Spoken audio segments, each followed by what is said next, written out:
आज की इस वीडियो में हम पढ़ रहे हैं द माउंटेन स्ट्रीम चैप्टर की समरी को। और अगर आपने चैप्टर का एक्सप्लेनेशन नहीं देखा है तो उसका लिंक आपको वीडियो के डिस्क्रिप्शन से मिल जाएगा। This chapter by Ruskin Bond describe a beautiful mountain stream that the narrator lives near it and hears its sound every day. He feels lonely whenever he is away from it. ये chapter Ruskin bond द्वारा लिखा गया है, जिन्होंने इस chapter में एक सुंदर से पहाड़ के में बहने वाले एक छोटे से धारा को दर्शाया है। The narrator lives near it and hear its sound every day. Narrator इसके पास रहता है और रोज इसकी आवाज़ें सुनता है। He feel lonely whenever he is away from it. Narrator को बहुत ही अकेलापन महसूस होता है जब वह इस धारा से दूर होता है। The stream flow through a forest with oak and maple tree. Around it there are wild roses and other plants. ये धारा जंगल में ओक और मैपल ट्री के बीच से होकर गुजरती है। इस धारा के आसपास काफ़ी जंगली रोसिस और कुछ प्लांट्स उगे हुए हैं। The narrator first saw the stream in April when flowers were blooming and the birds like the spotted folktail were nearby.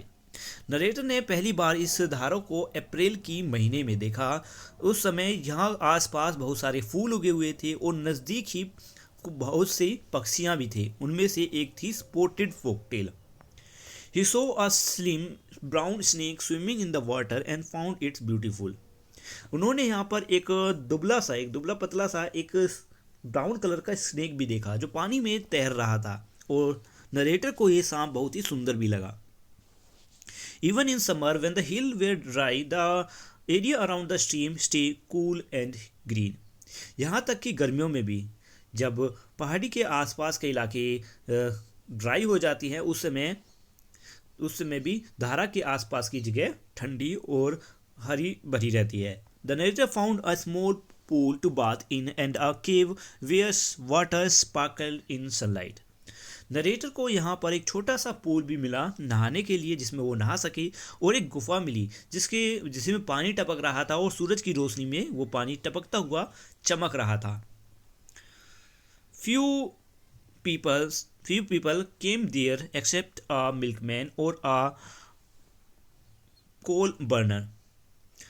Langur visit often but did not disturb the narrator.